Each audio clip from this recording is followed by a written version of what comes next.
नमस्कार विद्यार्थियों। आज हम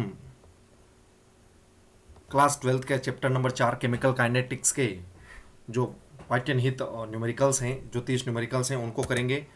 और ये पार्ट फर्स्ट रहेगा। टोटल 30 न्यूमेरिकल्स हैं और 30 न्यूमेरिकल में ये पार्ट फर्स्ट वीडियो है। इसका मतलब कि 10-10 नंबर के 3 पार्ट में मैंने न्यूमेरिकल कराए हैं। ठीक है, इसमें 10 क्वेश्चंस करेंगे और ये पार्ट फर्स्ट वीडियो रहेगा। आपको अच्छे से इनको समझना है। जैसे क्लास में मैंने जैसे थ्योरी पढ़ाई है, जैसे थ्योरी से शुरुआत की है, वैसे ही जैसे जैसे थ्योरी आगे बढ़ेगी वैसे वैसे ये न्यूमेरिकल आगे बढ़ते जाएंगे। क्लास में वैसे समझा चुके हैं, लेकिन फिर भी अगर कोई कमी रही हो आप देखना। अगर नहीं समझ में आए तो फिर वापस क्लास में पूछ लेना। ठीक है, तो इस हिसाब से हम आज 10 न्यूमेरिकल करेंगे। ये पार्ट फर्स्ट वीडियो रहेगा। ऐसे पार्ट सेकंड भी 10 क्वेश्चन का है, ऐसे पार्ट थर्ड भी 10 क्वेश्चन का है। समझ में आने के बाद ही अपने नोटबुक में उतारना है, वरना नहीं उतारना है। ठीक है, और अब हम 1 नंबर क्वेश्चन से स्टार्ट करते हैं। और वैसे थ्योरी समझा दी है तो आसानी से न्यूमेरिकल समझ में आ जाएंगे, ये मेरी गारंटी है। जो भी समझने वाला पार्ट होगा मैं उसको और समझा दूंगा। जैसे क्वेश्चन नंबर फर्स्ट दे रखा है कि अभिक्रिया के जो वेग व्यंजक हैं, और मैंने करवाया हुआ है कि हमने थ्योरी में क्या पढ़ा है। हमने थ्योरी में पढ़ा है वेग नियम के दो, वेग व्यंजक के दो, वेग समीकरण के दो और वेग स्थिरांक। ये हमने साथ में ही पढ़े थे, वेग स्थिरांक। ठीक है, ये हेडिंग अपना लगाया हुआ था, वहां से ये क्वेश्चन पूछ रहा है। तो अभिक्रिया की कोटि पूछा है, तो हम जानते हैं कि जो हम वेग नियम लिखते हैं, क्या लिखते हैं वेग नियम, आर बराबर के, ए की जो सांद्रता है उसकी पावर हमने क्या ली थी एक्स, और बी की सांद्रता की पावर हमने क्या ली थी वाई, और एक्स प्लस वाई को हमने एक नंबर दिया था एन, और इसको क्या कहा था, अभिक्रिया की क्या होती है कोटि। और एक्स और वाई ये कैसे मान है, ये प्रायोगिक मान है, प्रैक्टिकली मान है। ठीक है, ये वेग नियम को देख के लगाने। जैसे फर्स्ट नंबर अभिक्रिया दे रखी है, देखो ये इसके लिए देखो ये वेग नियम दे रखा है। ठीक है, अगर ये वेग नियम दे रखा है तो ये देखो एनो अभिकारक है और अभिकारक की पावर क्या लगा रखी है 2। इसका मतलब अभिकारक की पावर 2 लगा रही है, इसका मतलब कोटि क्या होगी 2। अब जब कोटि 2 होती है तो वेग स्थिरांक के का हमने फॉर्मूला का मात्रक लिखाया हुआ है कि ये होता है मोल प्रति लीटर। मोल प्रति लीटर की पावर जो है वो 1 माइनस एन है, 1 माइनस एन है। और फिर जो भी समय जो सेकंड होता है उसको इन्वर्स लेते हैं। ये हमने डिराइव भी करवाया हुआ है, अब आपको याद भी रखना है। तो इसमें n बराबर क्या रखोगे आप, n बराबर इसमें क्या रखोगे 2 रखोगे। तो n बराबर 2 रखोगे तो k की वैल्यू यहाँ पर आ जाएगी। देखो 2 रखोगे तो माइनस की वैल्यू रहेगी, तो मोल माइनस में चला जाएगा, लीटर ऊपर आ जाएगा। तो इसकी वैल्यू ये हो जाएगी लॉट मोल इनवर्स और सेकेंड इनवर्स। देखो ये इसमें लिख रखा है, देखो ये वाला है। ठीक है, चाहो तो यहाँ आगे चाहो तो खोल भी सकते हो, वरना यहाँ भी उसको फिनिश कर सकते हो। ऐसे ही देखो 2 नंबर जो क्वेश्चन है उसमें देखो वेग बराबर ये देखो ये दे रखा है। अब ये मान लो a है और ये मान लो b है, इसकी घात 1 है, इसकी घात 1 है, तो x की वैल्यू 1 है और y की वैल्यू 1 है। x प्लस वाई बराबर 1 प्लस 1 क्या हो जाएगा 2, मतलब इसका मात्रक भी सेम रहेगा। देखो ये मैंने लिख रखा है यहाँ पे, इसका मात्रक भी क्या रहेगा सेम रहेगा। ऐसे 3 नंबर है तो 3 नंबर में देखो जो अभिकारक है उसकी सांद्रता की पावर क्या दे रखी है 3/2। इसका मतलब n की वैल्यू क्या आ जाएगी 3/2। यहाँ n की वैल्यू 3/2 रखोगे तो ये माइनस का 1/2 बचेगा। देखो लिखा हुआ है ये ना माइनस का 1/2, और ये सेकेंड इनवर्स। चाहो तो आगे भी खोल सकते हो, वरना यही स्टॉप कर सकते हो। और कोटि बराबर 1, तो के का मात्रक जो है, अब देखो अगले वाले क्वेश्चन में देखो कोटि 1 है तो अब यहाँ 1 रखोगे तो 1 माइनस 1 0 हो गया। तो किसी का भी पावर 0 1 होता है, इसलिए केवल सेकेंड इनवर्स बचेगा। इसलिए इसमें केवल मात्रक जो है वो सेकेंड इनवर्स है। बड़ा सिंपल क्वेश्चन था और आप फर्स्ट नंबर आराम से आपसे हो जाएगा। सेकेंड नंबर दे रखा है कि अभिक्रिया जो है वो 2a plus B, A two B के लिए वेग जो है ये दे रखा है। देखो r बराबर आपको वैल्यू दे रखी है कि r बराबर के, a की सांद्रता और b की सांद्रता का क्या दे रखा है स्क्वायर दे रखा है। यह आपका वेग नियम दे रखा है। इसका मतलब a की सांद्रता की घात 1 के समानुपाती है और b की सांद्रता के स्क्वायर के समानुपाती है। और k की वैल्यू भी दे रखी है। देखो k की वैल्यू है 2.0 इंटू 10 की पावर माइनस का 6। और ये देखो 2, देखो ये कोटि 3 हो गई तो 3 के हिसाब से इसका मात्रक भी दे रखा है मोल -2, लीटर -2 और सेकेंड इनवर्स। ठीक है, इस हिसाब से इसके का मान भी दे रखा है। अब प्रारंभिक वेग r की गणना करनी है जब a जो है वो 0.1 है। a की सांद्रता क्या दे रखी है 0.1 दे रखी है, और b की सांद्रता जो है वो 0.2 दे रखी है।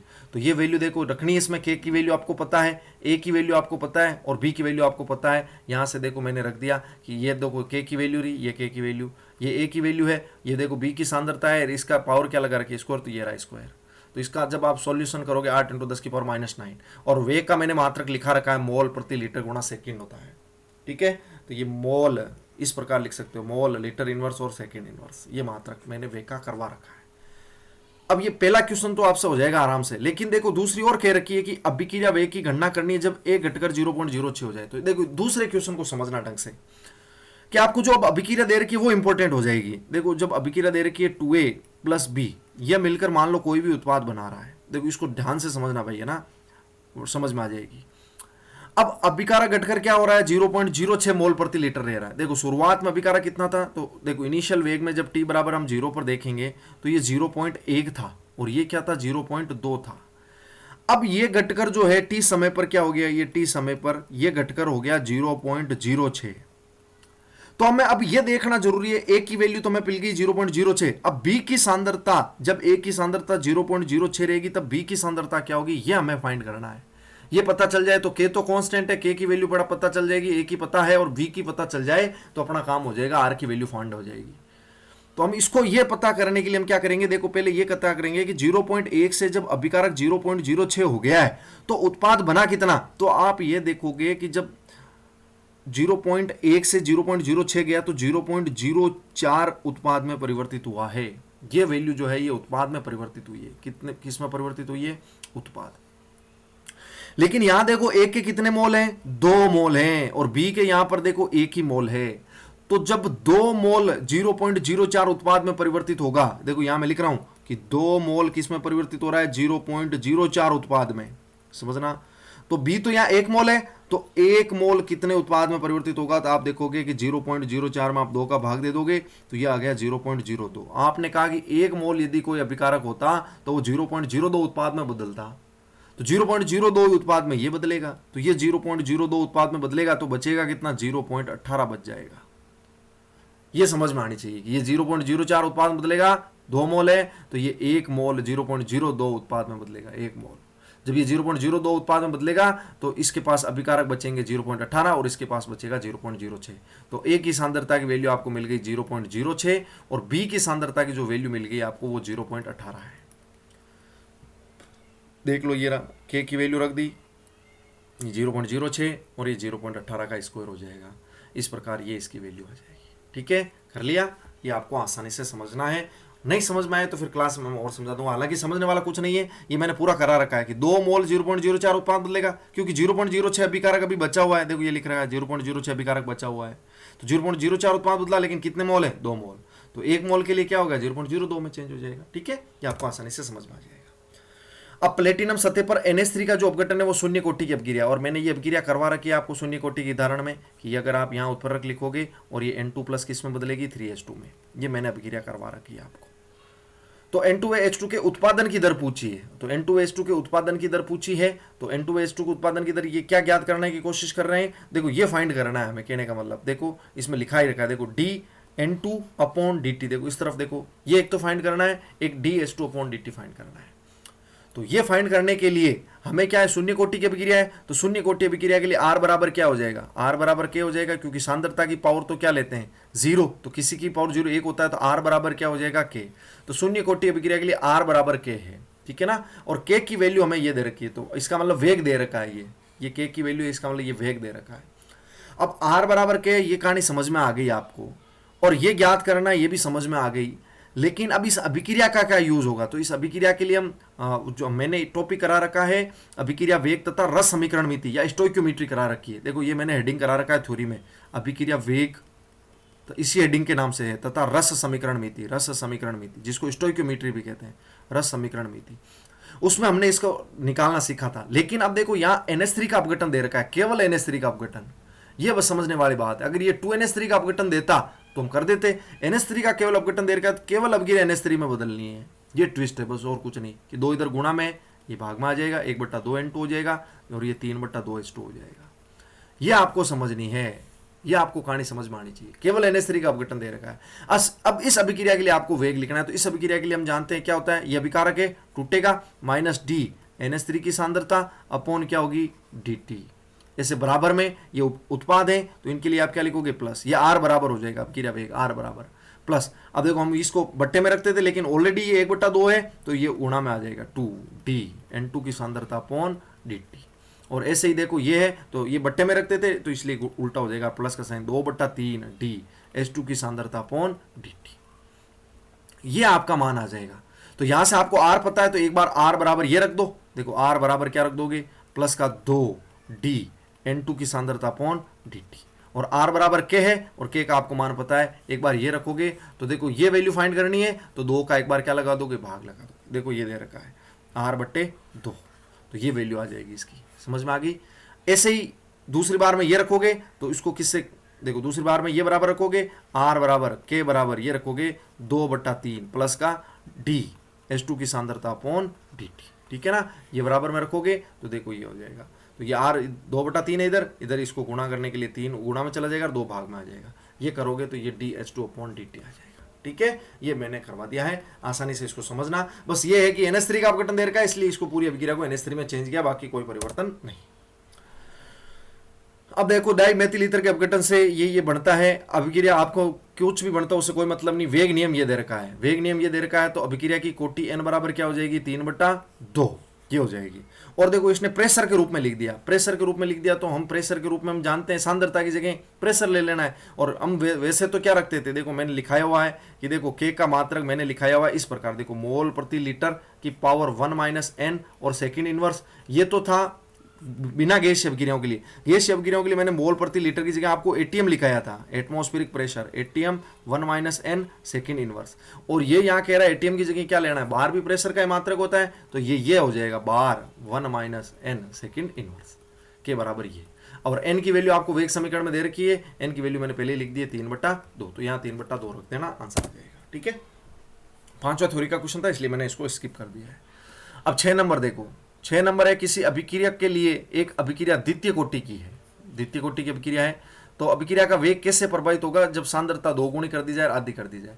तो देखो दो द्वितीय कोटि के तो अभिक्रिया की सांद्रता का स्क्वायर रहेगा, देखो ये फॉर्मूला आ जाएगा, और स्क्वायर रहेगा तो देखो सांद्रता को 2 गुणा करोगे तो स्क्वायर की वजह से ये 4 गुणा में आ जाएगा, तो 4 गुणा हो जाएगा। ऐसे 1/2 करोगे तो 1/4 हो जाएगा, तो 1/4 हो जाएगा। ये आसान क्वेश्चन था, कोई ज्यादा नहीं था। मात्रात्मक रूप से कैसे प्रभावित करता है ताप, तो मात्रात्मक रूप में आरएनए समीकरण जानते हैं, और मैंने आपको आरएनए समीकरण ताप के प्रभाव में अच्छे से समझा रखा है। आरएनए समीकरण, ठीक है। आरएनए समीकरण में क्या समझाया था कि Ka(e⁻E अपॉन क्या होता है, RT होता है। और मैंने समझाया था कि जब T की वैल्यू बढ़ेगी, देखो यहाँ T की वैल्यू बढ़ेगी तो क्योंकि बट्टे में है तो ये कम होनी चाहिए लेकिन माइनस में है, तो E/RT की वैल्यू भी बढ़ेगी। जब T की वैल्यू बढ़ाओगे, देखो जब T की वैल्यू बढ़ाओगे तो इस E/RT की वैल्यू भी बढ़ेगी, और इसकी वैल्यू बढ़ेगी तो क्योंकि K तो क्या है, समानुपाती है E की पावर के, इसलिए K की वैल्यू भी क्या होगी, बढ़ेगी। K की वैल्यू बढ़ेगी तो अभिक्रिया का वेग भी होगा, बढ़ेगा। और ये भी बता रखा है कि 10 डिग्री सेल्सियस तापमान बढ़ाने पर अभिक्रिया का वेग क्या हो जाएगा, 2 गुना हो जाएगा लगभग, ठीक है। ये मैंने करवा रखा है, और ये किसकी परिभाषा समझेगा, ताप गुणांक की परिभाषा समझेगा, थ्योरी में अच्छे से करवा रखा है, ठीक है। 8 नंबर भी थ्योरी का क्वेश्चन इस वजह से स्किप कर दिया है। अब A के प्रति प्रथम कोटि की अभिक्रिया है तो A की सांद्रता की पावर क्या रहेगी, 1, और B के प्रति द्वितीय कोटि है तो B की पावर की सांद्रता क्या रहेगी, स्क्वायर, और K और ये R, ये वेग समीकरण दे रखा है आपको लैंग्वेज से इसका आपसे। तो अवकलन समीकरण, अवकलन वेग समीकरण लिखना है, ठीक है। तो ये अवकलित वेग समीकरण ही है, क्योंकि R यहाँ पर क्या होता है, ये होता है कि -d R के रूप में लिखना चाहते हो तो dt, और dr/dt फॉर्म क्या होती है, अवकलन की होती है, तो ये अवकलन वेग समीकरण ही है, ठीक है। और अब देखो B की सांद्रता 3 गुणी कर दो, तो देखो B की सांद्रता 3 गुणी करोगे तो 3 का यहाँ पर क्या है, स्क्वायर, तो 3 का स्क्वायर बाहर आ जाएगा तो 9 गुणा हो जाएगा अभिक्रिया का वेग। तो अभिक्रिया का वेग क्या हो जाएगा, R, ये लो ये पूरा सोल्व किया हुआ है यहाँ पर, R 9 गुणा हो जाएगा, ठीक है। और A और B की सांद्रता दोनों की दुगुनी कर रहे हो तो देखो इसकी दुगुनी कर रहे हो तो ये 2 का स्क्वायर 4 हो जाएगा, और इसके केवल 2 रहेगा तो 4 दूनी 2, 8, तो 8 गुणा हो जाएगी, तो ये लिख रखा है 8 गुणा, ठीक है। आसानी से समझ में आ जाएगा।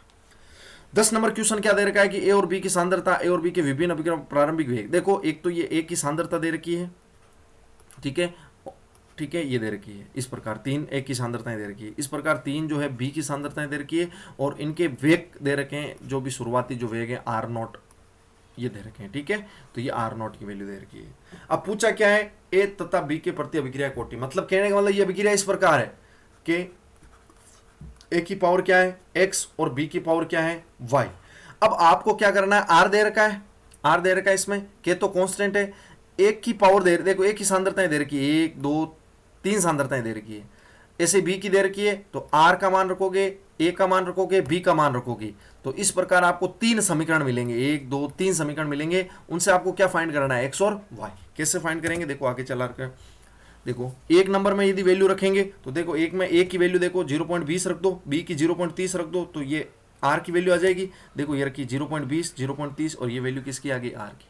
ऐसे ही देखो R2 की वैल्यू रखी, ये A की वैल्यू, ये B की वैल्यू, ये R नोट आ गया। ऐसे ये देखो 0.40, 0.05, ये 1.43 आ गया। अब आपको क्या करना है, देखो यहां पर देखो ये सेम है तो ये बट्टे में लगाओगे तो कट जाएगा।